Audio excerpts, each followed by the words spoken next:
I'd rather live in a divided, greedy, capitalist country like the USA than this hellhole of an excuse you call a government. Maybe you need to open your eyes. You can. Fuck this black dog.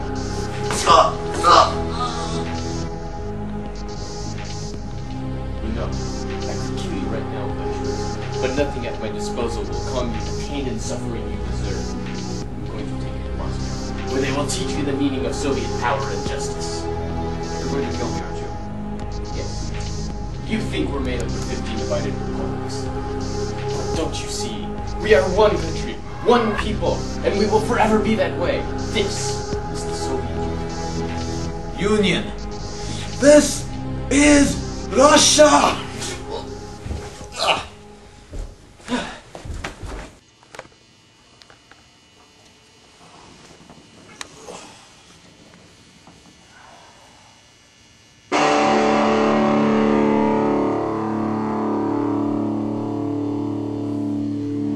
Why are you following me? AGB says you need musical accompaniment.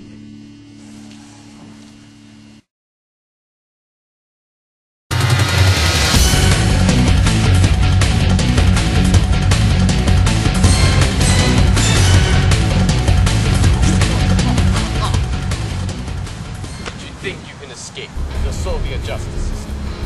I won't let you have this tape. This world must change. This country must change. I tell you what, give me the tape now, and I will kill you then. Sounds like a very good deal.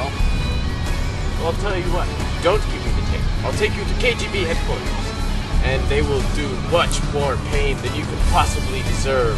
And I'll also, and an added bonus, I will drive you there myself, and I'll play our Soviet national anthem over and over and over and over until you break. No!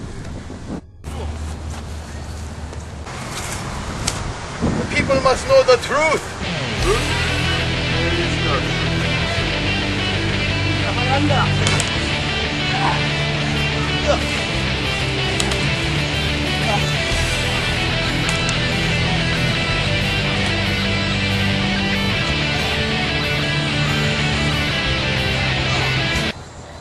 Wait, where did we get swords anyway?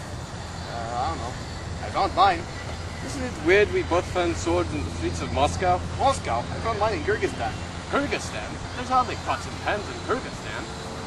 True, but don't they also have a relatively large stockpile of former Soviet nuclear missiles and silos? And hey, look at this direction! It's very distracting. Hey, who tried to trick me? Hello, capitalist.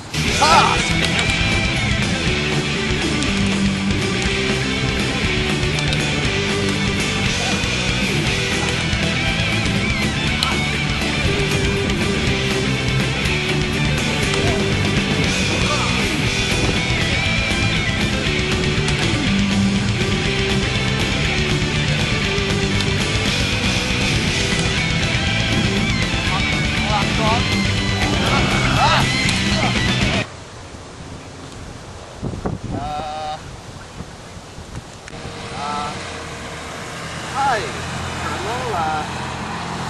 This is unexpected, no? It's time to give me the digit. And then you'll be dead. Because I killed you.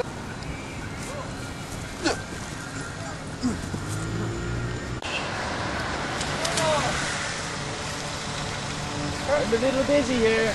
Comrade Gorbachev has last out political openness. Mr. Mikhail can say whatever he wants now. What? There's no purpose for KG. A lot of things have happened since I released my documentary. I made a lot of money, moved to the United States, got a job as teacher, and oh yeah, whole Soviet Union collapsed. I should probably elaborate.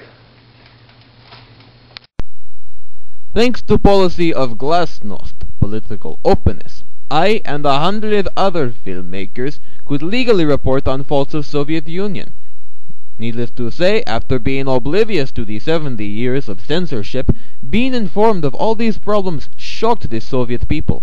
Belief in communism and economy waned, just as Gorbachev instituted policy to reform economy, perestroika. This was virtual purge of communist ideology, destroying government hold on the economy. Not overly thrilled with the idea, hardline communists led coup against Gorbachev, including members of the army. However, this defected to the protesting people in Moscow. The Communist Party was disbanded for its role in the coup, so Soviet republics all began to declare independence. And one happy Christmas day of 1991, Gorbachev resigned as president of USSR. The Soviet flag was lowered for the last time, the Supreme Soviet disbanded, and by the new year, the Soviet Union was dead. As for everyone else, Colonel Rachmaninoff inexplicably vanished into steam and communist ideology. Ayatollah got a job as liaison to Pepsi Corporation. Since Coke was unwilling to sell their formula, Pepsi is now only major soft drink in Russia, making Ayatollah pretty well off for himself. Miss Luvizov left country for a job as computer programmer in America. She has yet to kick her box-eating habit. Herr Denhauser fulfilled a lifelong dream of spending a weekend in Vegas. He also learned to knit. Comrade Hyro got his apartment about 15 years ahead of schedule. He and the other workers are now sound checkers for Megadeth. And Mikhail Piatstukov got job as voice actor. Americans now know him better as Heavy Weapons Guy and Alec Baldwin. We had a lot of laughs here, but we were actually trying to make a point. Point? That's a good one. Yeah. The Soviet Union collapsed in 1991 due to several economic factors that were inherently unavoidable, and, again, largely due to the failure of communism. No offense, North Korea, Vietnam, Cuba, and China to some extent. In the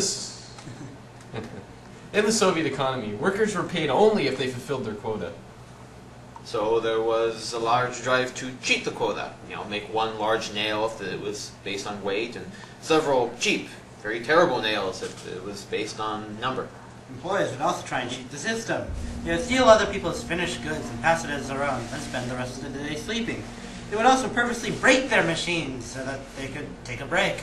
Not that it was hard to break these machines. Most were outdated or were way too complicated for the unskilled and drunk Soviet workers. So, as you can imagine, the Soviet Union produced, very terribly low-quality goods. And it didn't help much either with a demoralized and very angry population.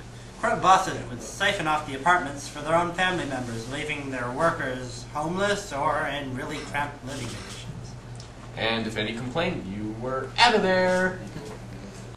The government typically sidelined what would normally be effective consumer goods in favor of products from heavy industry, which it thought would make it money. Many would wait in long lines to get food, only to see that it was sold out, because the government would not supply the adequate amount of consumer goods. These problems had always existed in the Soviet Union, so why did it last so long?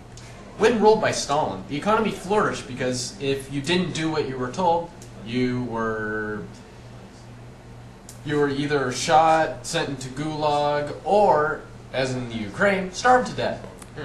This policy continued until Khrushchev, of course, and eventually evolved along with the Soviet Union, or maybe I should say devolved, into less and less stringent forms, finally culminating with Gorbachev and the Glasnost policy.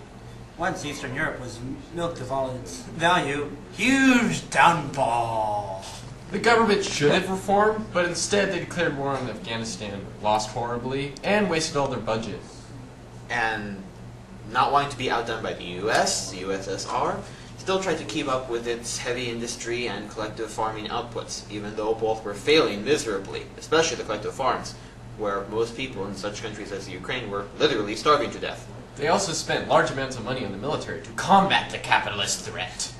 All these problems together made one country on the verge of an economic collapse. And the desire for the populace for better living conditions turned the economic crisis into a political one. Eventually, several oppressed peoples, like the Lithuanians, rose up and started to oppose the communist government. The weakening authority of the CPSU to control the economy and stubbornness to change prompted secession and eventually acknowledged that the USSR was dead. And there you have it. We had a point after all. It was fun speaking in a Russian accent, though. And that fight scene we included at the end was pretty cool. Can we go now? I'm sick of the Soviet Union. Sick of the Soviet Union. Hey, blasphemer, get back here!